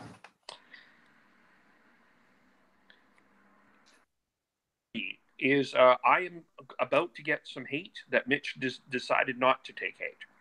So I want to go back to the NFC Championship game. Everyone is talking about the pass interference penalty, but the New Orleans Saints had a over 10-point lead over the LA Rams in that game. They had the opportunity to absolutely obliterate the Rams and put them away. They let them back into the game. Their offense could not execute. Their defense couldn't make a stop. The Rams exposed them in all ways, shapes, and forms. And I know that I'm not saying that this team is not a playoff contending team, but I think that people are a little too high and a little too sympathetic about what happened with the New Orleans Saints. Yeah, was it a bad call? No question it was a bad call. But there was more to this story than what the New Orleans Saints is telling you here. So I have the New Orleans Saints as the number 3 most overrated team in the National Football League. And I don't think Drew Brees is as good as people are thinking he is. He's a legend. He is, no question. I think the loss of Mark Ingram to my underrated Baltimore Ravens is a big loss. And I just don't. I think that I think teams are going to be also prepared for what Taysom Hill is going to do this year. So I don't know how effective he's going to be, but I have the New Orleans Saints as number 3 as my most overrated teams. I think they're not a playoff contending team, but I don't think that they're a Super Bowl contending team. I think the biggest thing that concerns me about the Saints is how their offense produced at the end of last season, and most specifically how Drew Brees played at the end of the season. Like, we talked about it many times. After that Cowboys game, he really declined. But not only that, but like, They barely scored any points against the Eagles at home in the playoffs. They basically were stagnant against the Rams for the most part in that game. And both of those games were at home. And, they were expected to put up points in both of those games, and they didn't. So I don't know. I'm a little bit worried about the Saints in terms of, if their offense doesn't produce at the clip they were, can they still be that team that is that Super Bowl contender? I don't think they're in that category right now. I know a lot of people think they're like the best team in the league, and that's fine. But I still think that they're a team that's borderline playoffs. I don't know if they're a Super Bowl team. So I agree with Kev. That's why they're an honorable mention. They didn't make the list, though. Interesting. No. Do you want to hear who's on the list? Well, let's go. Number 3. Who do you got? At number 3, Kev already brought them up. The Kansas City Chiefs are the 3rd most overrated team in the NFL. And it's because he hasn't got suspended yet. which is absolutely ridiculous. But Tyreek Hill probably won't be playing for the Kansas City Chiefs. So that's the first thing. When Tyreek Hill does not play for the Kansas City Chiefs, you are not going to have the teams like, let's just put out here, the teams like the Patriots double teaming him on every single play, allowing for other players to have one-on-ones and matchups. Literally, the Patriots double team Tyreek Hill every play, and other teams did that as well. That significantly hurts your offense. Now you're expecting Sammy Watkins, who gets injured a lot, to be your number one wide receiver on the best offense in the league. That only was elite because their offense was the best in the league. Their defense was atrocious, which means that if their offense is not elite like it was last year, your defense, which is still not very good, is going to be on the field more, which means other teams are going to be scoring more points on you. I'm not sure that a rookie in Hardman can replace at all what Hill did. I'm not really sold on this receiving core without Tyreek Hill. And the offensive line got worse. Mitch Morse is gone. The running back situation is fine. Like, I don't really think it matters. And I love Andy Reid as a coach, but I think teams this second year with Patrick Mahomes, they're going to be more well-equipped, better prepared for what he does well and what he doesn't do so well. And I still think, like, he's the best quarterback in football going into this year, but there's going to be regression there.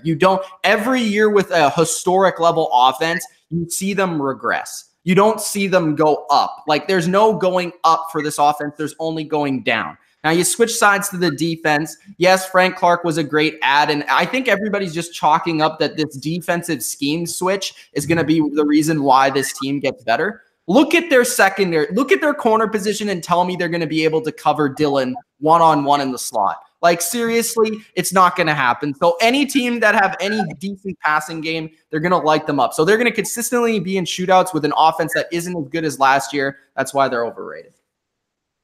I'll take the touchdowns. Go ahead and score in the slot. Yeah, they're not on my list, but I definitely see the reasons for both of you guys.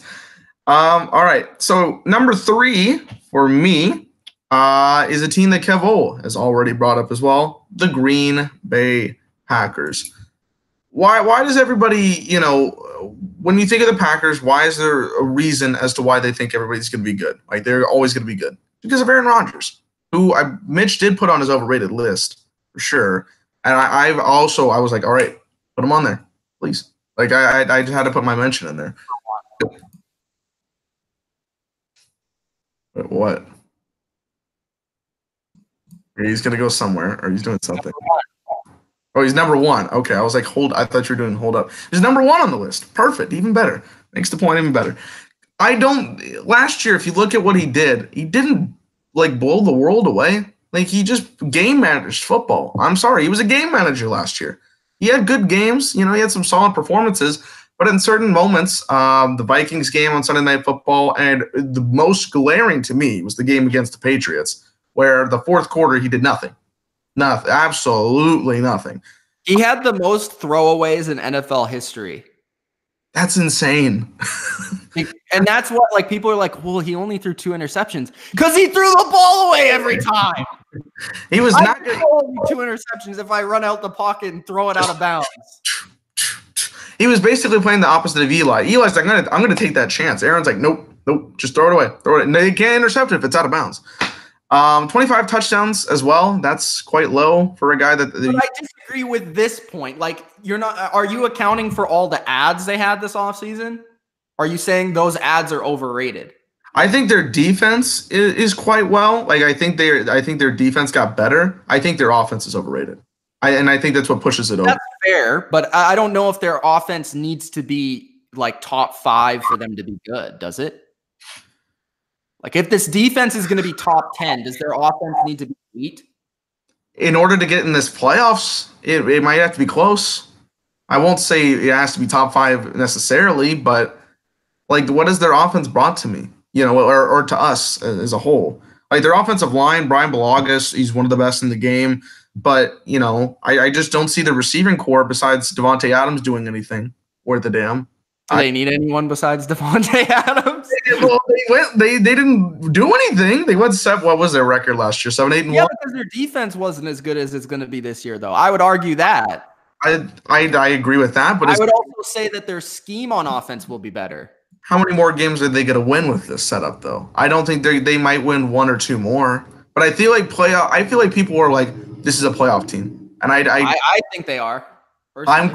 I'm very questioning it, and of course, my biggest question is Matt LaFleur, who, by the way, just tore his Achilles the other day. What the heck was that? How do you tear your Achilles as a coach? He was playing a pickup basketball game and he tore his Achilles. Oh my freaking god! What all the contracts. I think Patrick Mahomes had it in his contract. He couldn't do damn worth of shit in the offseason. They're like, all right, no wrestling, no basketball, no football, no nothing. Well, okay, football, but like no activities whatsoever. Anyways, so yeah, I'm very questioning what Matt LaFleur is going to be as a head coach. We saw all the tension with him and Mike McCarthy, with Aaron Rodgers and Mike McCarthy. Is Matt LaFleur going to come in here and do that much better of a job? I don't see it. Why they're here with me. Kevol, who do you have here at number 2? Or is he gonna go? Oh, he doesn't have a face right now. Oh, Kevol. We might have to go back to him. Oh, you're on mute. Oh, there I am. Sorry about that. There he is. Okay. I need you to hear me out. Because this is the New England Patriots. It's coming. This is going to be a little bit controversial. I understand by both of you guys why you're seeing this team as a contender and underrated and all of that. But I still want to see them prove it, and they haven't yet. Last year, they had, and by the way, it's the San Francisco 49ers. They had a ton of injuries last year. And yes, they could be healthy this year.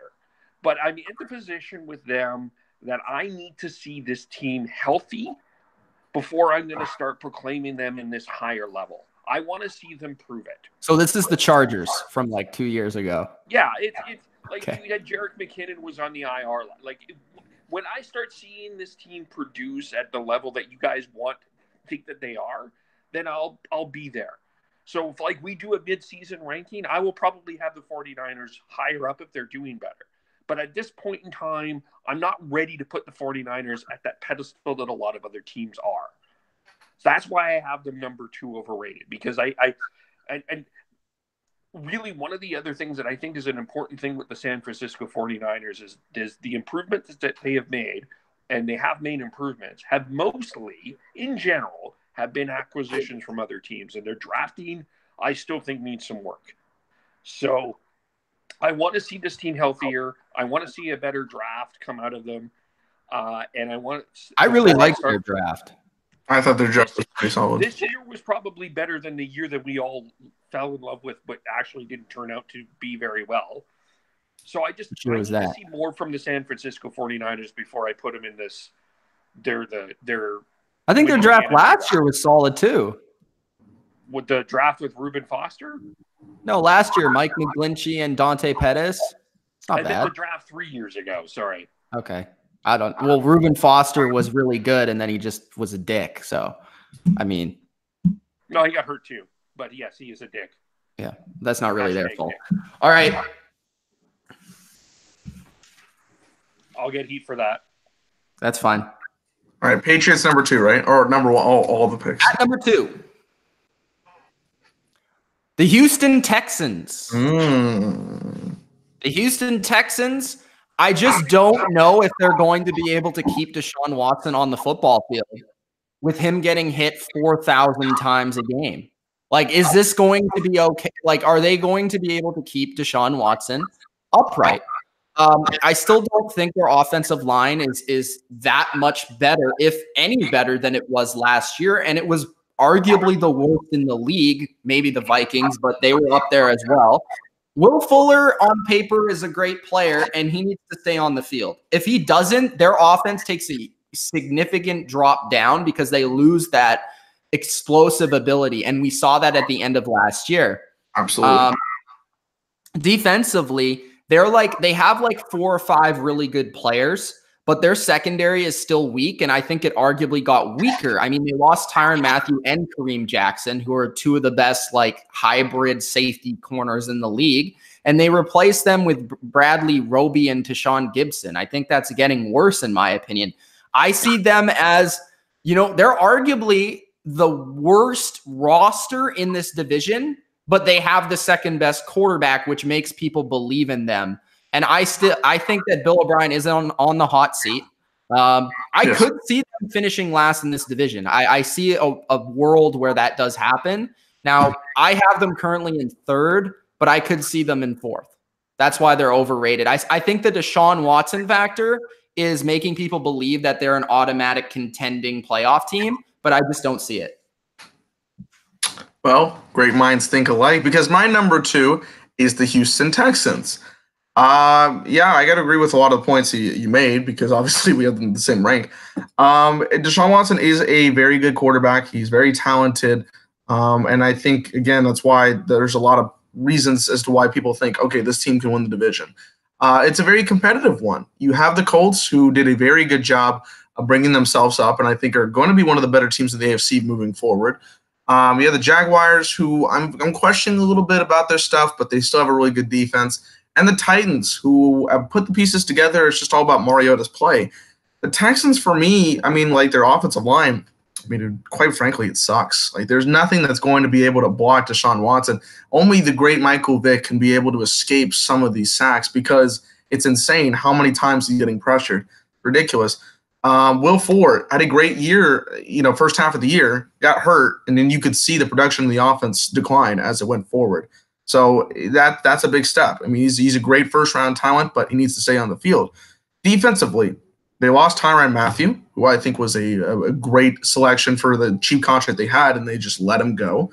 Jadeveon Clowney, is he living up to that kind of potential that we saw him? I don't really think so, personally. J.J. Watt did have a great bounce-back year. He's still going to be healthy. If he's healthy all 16 games, he'll be J.J. Watt. But I think there's a lot of pieces to this team what makes it believe that the AFC South is going to be to the Texans. And then also think about this. Remember, in their playoff run, they won their division, they played the Colts, and then got destroyed. They didn't play anything. They didn't play worth a damn. So they had a really weak schedule last year. Exactly. And remember when they played the Eagles also as well. They had a chance to clinch that division really quick. They lost against every good team they played, pretty much. Mm-hmm. They did not come up in the great situations. To me, this team just feels like they have some good talent. Obviously, DeAndre Hopkins is a top 3 receiver. You could even argue number 1. But overall, as a full unit against a very tough division, I don't see the greatness that is the Houston Texans here, which is why I have them here at number 2. All right, Kev, go on with your answer at number 1. Pick. I don't hate that pick, by the way, but I don't have him on my list, but I don't have him on. So you're about to get angrier. For those that are angry, you got you got angry. Oh, I already know it. I should have guessed it. You got angrier because I picked the San Francisco 49ers, and now you are about to get angriest. Listen, great acquisition. It is fair. If you want to say that they had probably the best offseason in the NFL, I'll grant you that. I will absolutely grant you that. The Patriots? Is there something to be excited about here? After years and years of absolute infutility, boondoggling, messiness, terribleness, absolutely. Would it be great if this team is as good as we hope that they are? Yes. But like the San Francisco 49ers, I need to see this on the field. My number 1 overrated team right now is the Cleveland Browns. They are 10-30 against the Baltimore Ravens. They are 58-75-1 against the Pittsburgh Steelers. So the two preeminent teams in the AFC North. Look, I'm not saying that this team. I think that this team can compete for the playoffs, but I'm not convinced right now that they are the AFC North champions. That I think a lot of people are penciling them in. I still think that there's a lot of work to do there. I'm not sold on Freddie Kitchens being the Sean McVay wizard that the Rams have. I think that they probably should have went with a veteran coach, considering some of the players that they have on that team. I'm excited about them, but I'm not sold that they're where everybody else has them yet. I think will they compete for the playoffs? Yes. Will they win the division? No. I'm not picking them there. So I had the Cleveland Browns number 1 as my overrated team. I want to see them do it before I start going, the Browns are going to the bowl. That's all I'm saying. They can compete in the division, but they're overrated. And then they had the best offseason, possibly, in your opinion, but they're overrated. They haven't won anything yet, though. And we've already crowned them as AFC North champions. They haven't won anything yet. That's what I'm trying to say. I can't wait until the first play of the game in the first week when Odell takes a 95-yard slant to the house. And then Baker Mayfield. But we haven't played that yet. We have not seen that. But I will say this to Dylan. It's not Christmas, bro. It is. It's Christmas in my house. It's a new apartment. Cleveland Browns. By the way, look, it's like the Toronto Raptors. Everyone here was like, we saw this team win in the East, and they were number 1 seeds, but we weren't giving them the credit until actually got to the championship. I think the same thing with the Cleveland Browns. They just need to prove it to me. That's all. I think this is the wrong year to say that for the Raptors. I feel like this is the wrong year to say it to the Raptors because they're in the finals. Like it took a while for the Raptors to get that credibility that they have now. I feel like if anything, you're gonna maybe compare them to the Celtics if you're thinking they're gonna fail because they didn't do anything. I don't know. It's just me. All right, Mitch, who do you got at number 1? At number 1, there is a history of teams that come up short in the Super Bowl that absolutely stink the following year. Now, I'm not saying the Rams will stink, but I do think that they might miss the playoffs. They are the number 1 most overrated team in the NFL. Sean McVay's offensive scheme was figured out pretty effectively by Bill Belichick. I think there's going to be a blueprint going forward with the Rams where teams are better against their offense. And Jared Goff, I've said many times, overrated system quarterback. I don't think he's a guy that can carry a team back to the promised land. Does anybody in this chat know who their starting left guard, center, and right guard combination are? Because they are absolutely awful. Okay. Brian Allen at center, Joseph Boom at left guard, and Austin Blythe at right guard. Austin Blythe started last year for them, but he was their worst offensive lineman. Their offensive line won't be as good as it was the last 2 seasons. They have a number of old players. Andrew Whitworth at left tackle. They have Clay Matthews, who we've seen regress every season at middle linebacker. Eric Weddle at free safety, who they're very much counting on replacing LaMarcus Joyner. Aqib Talib as their best corner on their team. And they don't have a lot of depth. So that being said, they could be hit with injuries and significantly, that will hurt their team a lot. And I mean, this team brought on Blake Bortles. Do I gotta say any more of that? Okay, so the LA Rams, they're overrated. I just think that we've seen it many times before. Super Bowl losers, they take a step back. I think this is the season where the Rams take a step back. Great minds think alike. Number 1 for me, the Los Angeles Rams. I don't think, you look at the team that they had last year and all right, we're putting the pieces together. This is a Super Bowl contender, and they got to the Super Bowl, but they got absolutely exposed, and that was the team that we thought was really going to do something. This year, they've downgressed. You obviously just heard what Mitch said with a lot of the points that I was thinking as well. The only real big thing for me is they got Cooper Kupp back, who is one of my favorite receivers in the game and really did help out that offense. Now, their offensive line is pretty bad. You don't take an Andrew Whitworth to account. Look at all the other talent and tell me that's a good offensive line. You have 4th round, Brian Allen as a center. You have 3rd round, Joseph Noteboom, from last year. Is that really that great? Austin Blythe wasn't that great, wasn't even that good last year. Rob Havenstein was okay. So this line is not very good in my opinion. Jared Goff. For as much as Kevo, I gave grief for putting Nick Mullins ahead of him, I'm not still going to be here and say that Jared Goff is good because I don't think he's that good. He had good games over the course of the season. He had good performances, but as a consistent 16-game season plus the 3 games in the postseason, it wasn't there for me. He had good performances like his Dallas game for sure, and then some other key moments. But overall, Jared Goff did not hit where you would want him to hit, especially for the number one pick in the 2016 draft. You know what I mean? And especially for Sean McVay's offensive scheme. You want him to do more.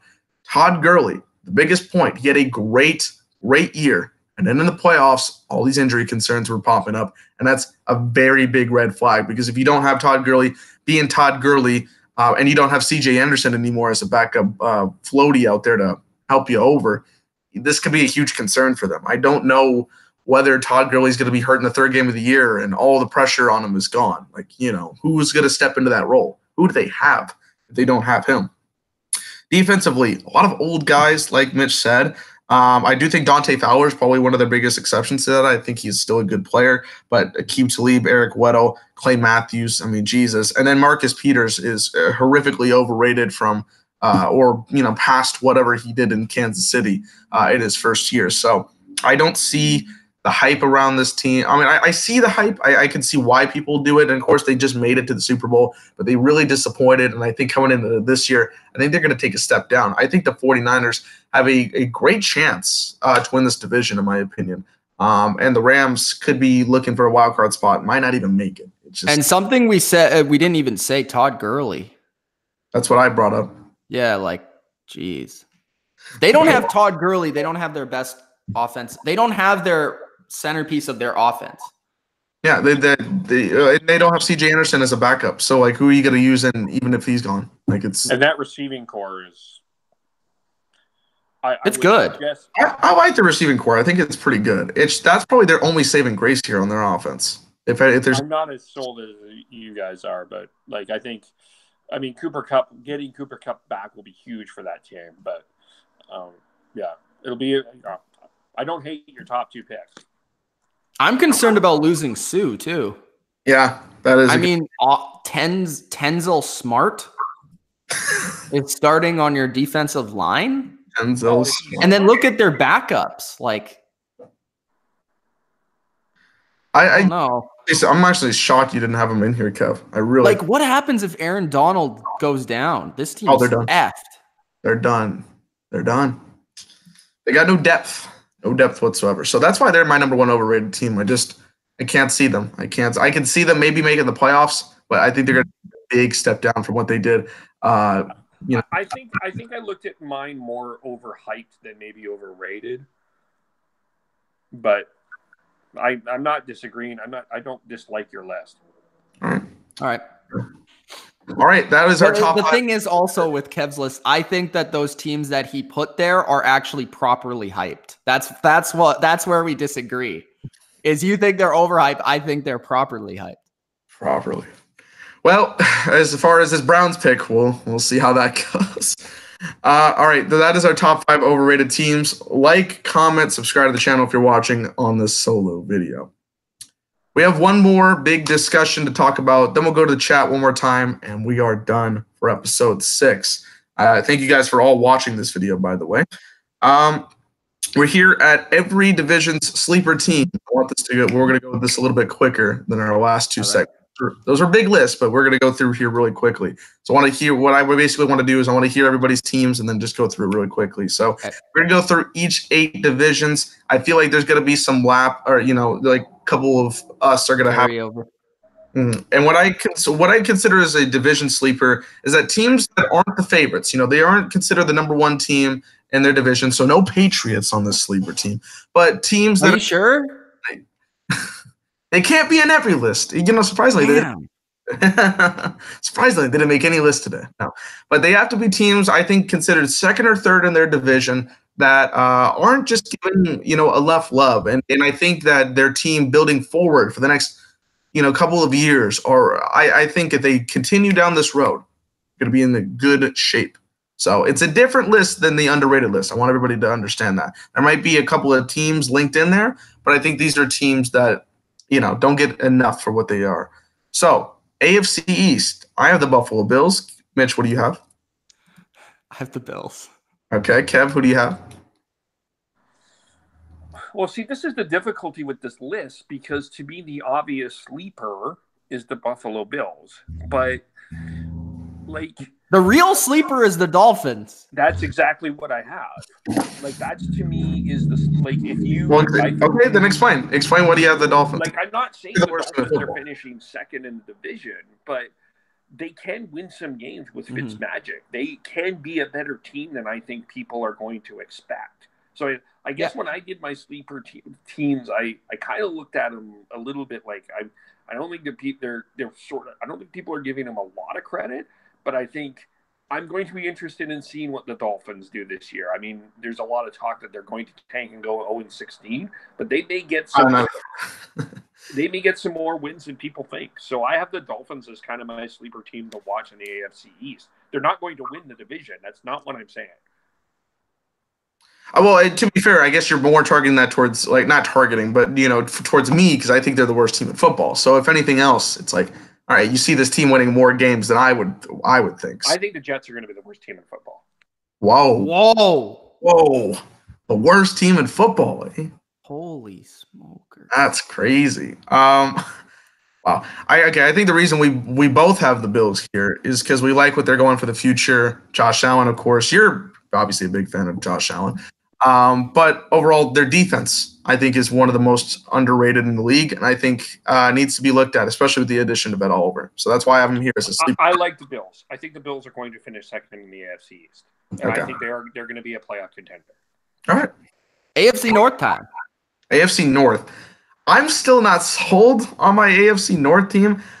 I'm going to put the Ravens here as my AFC North team. Who do you have? I have the Pittsburgh Steelers. The Pittsburgh Steelers. Kev, who do you have? I have the Ravens here as well. Okay. I have the right now. I'm in the process of making my predictions, but my early thought is I'm thinking that the Pittsburgh Steelers are going to win the AFC North. So I have the Ravens. I think a lot of people think they're not going to. Like, I think the consensus right now is the Browns will win the division, and I think there is a strong chance the Steelers will, which is why they're my sleeper team, because I think they improved on defense, and I think their losses have been overrated. They still have Ben Roethlisberger, who is still the best quarterback in this division. They have the best offensive line in this division. They still have Juju. They still have TJ Watt and some playmakers on defense, a good defensive line, and a coach that's proven in the NFL, unlike the Browns. So that's why they're my sleeper. But he's got success. This is the one I was least sold about out of any team. So if my analysis isn't as great, apologies. I think the Ravens are, they have a team going together. I think this is a team that is being pushed back a little bit, considering they made the playoffs and had a decent run there towards the end and won the division. I feel like, people are going to take that as a step down. And I think with these three teams, the Ravens, the Steelers, and the Browns are obviously the most hyped team, so you can't pick them there. And it's just between what do you think between these two teams? And I'm a little bit more down on the Steelers than usual, but not as down. I just think the Ravens here, they lost some pieces, but I think they can put it together. You know what I mean? I could see them putting it together if, Harbaugh, who's been an experienced coach, can get it done. I think he could get it done. Just we'll have to see as it goes. So that's why I'm here. I have him here personally. All right, AFC South. I have the Jacksonville Jaguars. Mitch, who do you have? Damn it, Jacksonville Jaguars. I think they're the ultimate sleeper team because we don't know what to expect from them, and they were so good 2 seasons ago that there's a chance that if Nick Foles can be that real upgrade at quarterback, that they can be a playoff team again. Like, I think, again, this is another division where all 4 teams could win the division. And the Jaguars are one of those teams who's being completely slept on. Mm-hmm. Kev, you have the Jaguars as well? Yes. Yeah, I got to agree. Same reasons. What's that? Same reasons for everyone. Their defense could be really good. They have very talented players. I think their offensive line got injured last year. If it can stay healthy, it'd be better. Same reasons. And no Blake Bortles. That's the biggest reason. Yeah, no Blake Bortles. AFC West, I have the Broncos. I do too. I do. And Kev, you put them on the underrated list, so we know your reasons. I think the reason that the Broncos are being slept on is because of how the mighty powers that are the Chiefs and the Chargers. Everybody's going to talk about what they bring to the table. But the Broncos, they did a pretty good job, all things considered. Not as much John Elway hate this time around. They got their quarterback, with the 41st pick in the draft? Like, if Drew Lock's going to be the guy, this is a great value. I don't think he's amazing, but you got great value for him. Their defense is still doing well. Von Miller, obviously one of the best in the game. And Philip Lindsay coming in for a second year. I love what he did first year. I think he can do well second year. Yeah, they added a weapon at tight end in Noah Fant. They added 2 new offensive linemen starters, Jawan James at right tackle, Dalton Reisner at right guard. The biggest concern for me is their quarterback to receiving core wise, because Emmanuel Sanders is injured. I need to see someone like Deshaun Hamilton or Cortland Sutton step up there. I really like their running back duo. Their defense is going to be top 10 in the league. And they added Kareem Jackson and Bryce Callahan to the secondary. It could be a sleeper team if Joe Flacco can get this team, if he can play well and get this team some victories. Joe Flacco. All right, NFC time. We're going to go with the NFC East. This is hard for me, but I'm going to pick the Redskins here. What do you guys have? Redskins, I guess. I guess the way that I define, is this division between the Eagles and the Cowboys? Yes. Yes. Are they? Yes. But I feel like teams are sleeping a little bit on the Cowboys. And I think that a lot of people are loving on the Eagles and not giving the Cowboys enough credit. So that's why I put the Cowboys as the. I mean, if you quantify me, or if you qualify me as one of those people because I have the Eagles first and the Cowboys second in the NFC, then I'm sorry. No, I'm not qualifying you. I'm not saying you. But there are quite a bit of Cowboys haters out there. Yeah. Okay. I have the Redskins because they started off so well last year, and they're relatively the same roster. Again, they got another really injured season. But if their quarterback play is decent, then I think they have a team around the quarterback that I think could win 6 to 8 games, which I think is sleeper, in my opinion. Yeah, definitely sleeper territory. You think about those 2 teams at the top. You never think about that third team. And I think if Dwayne Haskins comes in here and improves well in his rookie year, they'll do a good, serviceable job in that third spot. NFC North, a division we all think is very tough to win here. I have the Lions. I'm going to assume that somebody else in there. What do you have? Yeah, the Lions. Okay, and Lions as well. Okay, pretty simple there. This is a team that we didn't like last year, but this year they made good additions. Their defense is really strong. We'll see how it goes with everything else. They got their new tight end as well. Anything else you guys want to add about the Lions? Matt Patricia has something to prove. We'll see. That's true. That is true. Kev? Yeah, I agree. I think Patricia is the question with this team. All right, fair enough.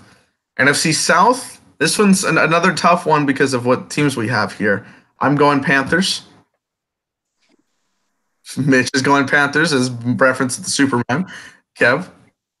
I actually picked the Bucks here because I think that people have this team lower than they are, and I kind of think Bruce Arians will do a better job than people think. They're not winning the division, but I kind of looked at it the same way as the Dolphins. I think the Panthers, Falcons, or Saints can win the division, but I think the Bucks may be better than people think and may actually, in a spoiler role, impact who wins that division. So that's why I've got the Bucks. Honestly, if I had to make a bet for any team in the NFL to finish dead last, I think I would pick the Bucks. See, there we go. That's why he's. Well, I just I can't see it. I would pick the Giants personally, but I'd probably Bucks is right. No, I wouldn't pick the Giants. I think there is a possibility they outdo the Redskins. There's a possibility. Possibility. Even with Eli? Or is Daniel Jones the quarterback for them? Even with Eli. Wow. That is insane. I don't know. How can they be a sleeper? How can the Redskins be a sleeper? Okay. Yeah. Because the Giants are shit.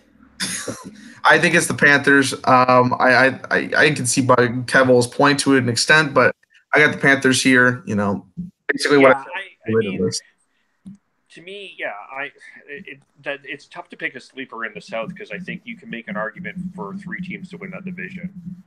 See, the reason why I go with the Panthers over Atlanta is just because I think Atlanta's a little bit more hyped than Carolina. I think Carolina, a lot of people have more questions about them, which if Cam is healthy, all those questions go out the window. So I think that's why they're kind of more of the sleeper. Agreed. And then finally, the NFC West. Here's the thing. I could say 49ers, but I have them win the division, so I can't put them as a sleepers. Yeah. I'm going to say the Seahawks, actually, because I think Russell Wilson leads them in this conversation, has the opportunities to make this team a playoff team. Pete Carroll's still there. They have some pieces together. It's just whether or not everything can work as well as even last year, because I did not expect them to have the season they did last year. So that's why I'm here as my sleeper. Mitch, who do you have? I think the correct answer and the logical answer is the Seahawks, but I'm going to say the Cardinals because I think there is a possibility that Kyler Murray's a rookie sensation and that, Cliff Kingsbury is a genius. Like, there is a possibility that happens, and their defense got a lot better in the offseason, so they could have a decent defense. And then if Kyler Murray's really good along with David Johnson, then they could be a sleeper team that, who knows, makes the wild card. It could happen. So that's why I'll put them there. All right, fair enough. Kev, who do you have? I went with the logic, but I do understand what Mitch is saying. I went with the Seahawks. I think Marquise Blair is making a really strong impression in OTAs. DK Metcalf is also making a pretty strong impression in OTAs. The Bobby Wagner contract, once that gets signed, which will probably be closer to training camp, will be fine. There's just more, and that offensive line in Seattle is becoming a lot better. And they have some options to still pick up some players through trade with their depth. So that's why I think, in terms of a pure sleeper, I think that people are overrating the Rams and the 49ers a little bit and not seeing where the Seahawks are at, that they're probably in a better position than people think. Not Super Bowl contender, but in a better position. All right, fair enough. We've had our questions about the Seahawks, but we'll see. We'll see how they go, personally. All right, that is it for that. We're going to go through comments one more time. So if you guys have any questions, go through that, and then we will plug and leave out of episode 6. Let's see. Bodo says Jared Goff is definitely overrated. Interesting enough. Trevor says, I don't think you can say Goff is overrated anymore because at this point, it's pretty much consensus that Goff is a product of the system and the team. I don't think he can be called overrated. I agree with that point. I've seen that many times. People comment when I say that Goff's overrated. So I've seen that argument, but I also feel like there is a kind of a faction of fans that will say that he's really good. So it depends on who you ask, in my opinion. Maybe the question, and I'm just asking this question, I'm not saying yes or no to this. And it's probably no in my mind, but is Sean McVay overrated? I don't think so. I don't think so. I think the media hype, especially around Super Bowl, maybe. But in terms of his play calling, no. I think this is a different conversation, but he might be overrated as a head coach, but he's definitely not overrated as an offensive coach. Yeah. In my opinion. That's fair. Yeah. Bodo was saying that he bets all three of us had Browns number 1 overrated. No, only Kev went with that pick. You know how we feel about that. I just look at the Browns, and I can understand why someone would say they're overrated. They haven't done it yet, and Kev makes a good argument. But they're so talented that I can't just say that they're overrated because they have the players. It's not like before where it was like, oh, the Browns could be promising, but I still didn't believe they had the players to do it like last year. This year they have them. So when you're projecting for a season to happen, I never go into a season saying I haven't seen it because I'm predicting what's going to happen. It's going to happen. Yeah. Now, if this is a week 8 and they're 3 and 5, exactly, or different story. Then they're overrated. Yeah. Well, but here's the thing, though. Too, you could be 3 and 5, and you could be looked at as overrated. But that you could make the argument with the Browns that this is a team just trying to get together. 3 and 5 is not a terrible record. If you want to tell me that Baker Mayfield is overrated, the offensive line is overrated, Freddie Kitchens is overrated, and you make a good argument for that, and then you're saying that's why they're overrated, then sure. Okay. Yeah, sure. But like, if you're just saying, oh, I really like the talent on the team, but I haven't seen it. That's where I'm kind of like, okay. But there are teams that were talented that didn't get it done. I agree. Recent Eagles team. It's hard to argue that before a season starts and before we see them play. You know. Now, if one of us comes in here one day and I'm wearing my Browns jersey and my Browns hat says they're going 16-0, the greatest team ever made, nothing's gonna stop them. Okay, all right, then. I don't think their hype is to the level where everyone's like they're gonna go to the AFC Championship into New England and beat the Patriots. Like, I don't think anyone's going there. The biggest hype I've seen is that they're winning this division. That's probably the biggest hype that I've seen going forward. Or maybe they can make some noise in the playoffs. I don't know. I mean, we'll just kind of have to wait and see at this point. We have no real reference. I see where you're coming from, Kev, but I can't say anything. I can't personally say that yet. They're talking about the downslide of Mr. Drew Brees at the end of the year. Yeah, I know Ultra's a big hater. Big. That was funny. It's funny because Ultra used to be such a Breeze guy. Now he's just on the other side. He's trying to switch it up. It's a swerve, bro. It's a swerve. Predator says I can outrun that Chiefs defense with my 5.3 40-yard dash. Yeah, totally. Absolutely. Gave me too much credit. It was a 5.9. But still, I mean, that defense needs to get through there. Still won. Still beat him. Let's see. Thomas says most aren't rating the Packers offense that high this year. I don't see them overrated this year because they aren't getting the same hype around them. The hype has been around their new defense. Yeah. To a degree, I see what you mean here, but I feel like there's always this stigma, that word again, that is with Aaron Rodgers. Like, just because he's Aaron Rodgers, this team is going to be godly, or this team's going to be up there because he's an elite quarterback. But I don't feel it.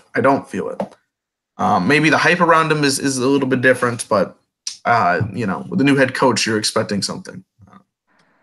Trevor Kenny says people are calling them Super Bowl contenders. That what makes them overrated. I don't know if people are calling them that even, but we'll kind of see how that is.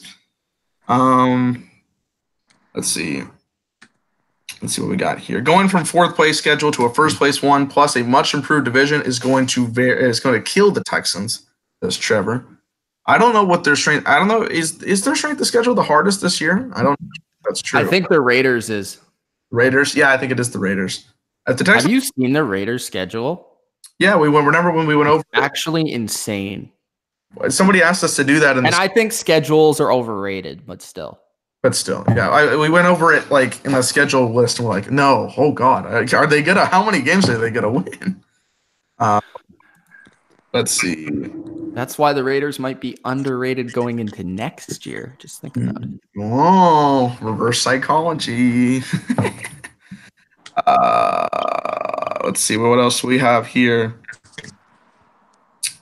I'll say this. I could see myself right now liking the Raiders next year. Like before next year, I could see myself saying the Raiders might be kind of good next year. Maybe you're on the so like you have your bandwagon ship, right? Okay. I kind of feel like the Raiders are a year away from being good. A year away. Yeah. Okay. I still think they need one more off season. Yeah. I just what I picture is like there's this bandwagon boat, right? Or like your second team boat. And every year you're on the docks for somebody, but you're on the boat with somebody. So like this year, who's the team this year? 49ers. Oh yeah, definitely. I need my Jimmy G jersey. 49ers is this year. Last year, you've thrown the Chargers off the boat. Chargers are off the boat because they've made it. I've established them. You pushed them. You pushed them the moon. Chargers and Bears were in the past. Bears were on the boat last day. There was a double way party there. This year you got them. I feel like the Bills are like they're like on board. But they're not partying. They're on board. I think the Panthers and Panthers are just they're VIP. Yeah, they're always on board. They never get thrown off. They're always staying there for life. They got a VIP member pass. 49ers, they're the new addition. They're the new craze. Next year, they're on the docks sweating a little bit. I just have this picture, you know what I mean? Like there's just like Jimmy G cheersing with Cam in the VIP. Fantastic party, I will say. Ultra's talking about that Rams offensive line, how they have like 71 overalls in Madden. I wouldn't be surprised whatsoever. Probably true. Bodo says, "Low, I just learned Clay Matthews is still playing." There you go. That is how sad Matthews has been a couple of years. The biggest hype last year is because he got the old roughing the passer call. Honestly, it might help the Packers, like addition by subtraction. Addition by might be. Honestly, he lost them like 2 games. Yeah. Oh, yeah. Honestly. Yeah. Well, with those roughing the passer penalties, which were questionable, I guess, in terms of calls, but still, you know. It was at the very least, he got him a tie against the Vikings. You know, like if we're even going to just go with that. Yeah. Trevor says, "I think the Chiefs finished 3rd in the division." Whew, that's interesting. My question is, who's second? Who's second? Because I could definitely see second, but I mean, you're going to put the Broncos? Yeah, I have them second right now. Which is, I think is fair. Anthony says, "Kevel kind of looks like Bruce Arians." It's the hat. It's the hat. It's definitely. But far better looking. You've always had this interest with that. Not interest, but your hatred, if you will, for Bruce Arians. It's quite funny. He doesn't hate Bruce, does he? I don't hate Bruce Arians. You don't like? You never liked the Cardinals coach. That's why you never liked him. Because it's the now Cardinals. He's flipped on him. Ultra says, "Hey Mitch, when do you think that Falcons vid is dropping? You know, you have a date or probably tomorrow." Ooh, that quick. All right. It doesn't take me long to make these videos, which is why I'm enjoying making them. It's basically the prep, and I film, and then I add photos in, which I hope you guys are enjoying that format, because if it continues to have success, I will continue to do it because it takes me far less time. They're doing quite well, I would say, and they're very entertaining. And we're just talking about the Raiders when they go to Las Vegas, like the Golden Knights did there. Well, we'll see how that goes. It's taking forever, honestly. But yeah, that is going to do us here for episode 6 of the podcast. I hope you guys enjoyed. Like, comment below what you thought of these lists. Of course, you guys will see these solo videos in the next couple of days. I'll split the overrated and underrated list into their own solo vids. And subscribe to the channel because we are very close to hitting that benchmark. Right now, we are less than 80 away from doing so. Plugs real quick. Kevo, what do you got? Anything to plug here? We are going to interviewed Cam Robinson, Hockey Robinson, on Twitter about the draft. We're going to be talking to Oilers YYC podcast as they have hired Dave Tippett as a head coach. So we're going to see how happy or sad the Oilers fan base is. And we're going to talk a little bit Canucks because Brock Besser's contract negotiation and the Botchford bench. So that will be out tomorrow morning. I have the Bruins tomorrow. The Bruins. You can check that out at Spreaker.com/KVOLE. Is that correct, Kevin? Yes, we will be making some announcements regarding podcasts too, but I can't say anything yet. Perfect. Mitch, anything to plug? I know you got the Falcons video as well. Go check out those videos, guys. And that's pretty much it. I don't know. lots of videos coming. That's all I'm going to say. I'm excited to make them, and I'm excited to reach the milestone. Yeah, we're close. It might be before the end of before next week's podcast. It could be there. So yeah, very excited for that. Yeah, you're gonna see those solo videos, underrated, overrated, by themselves the next couple of days, probably Sunday or Monday. I'm still moving in to the apartment. I got a lot more stuff to do before that's finished. So working into that. And of course, new podcast episodes right now every Friday. You don't want to miss it out. We've had myself and Mitch on every episode. Kevil's been in here in the last couple. I can see him continuing to be on here. So you can see or hear all 3 of our thoughts on different topics. We didn't have a whole lot of headlines today, but we had a lot of different discussion videos. So I hope you guys enjoyed that. So for Kevel, Mitch, it's still another Bottom Line View. Peace out. Peace.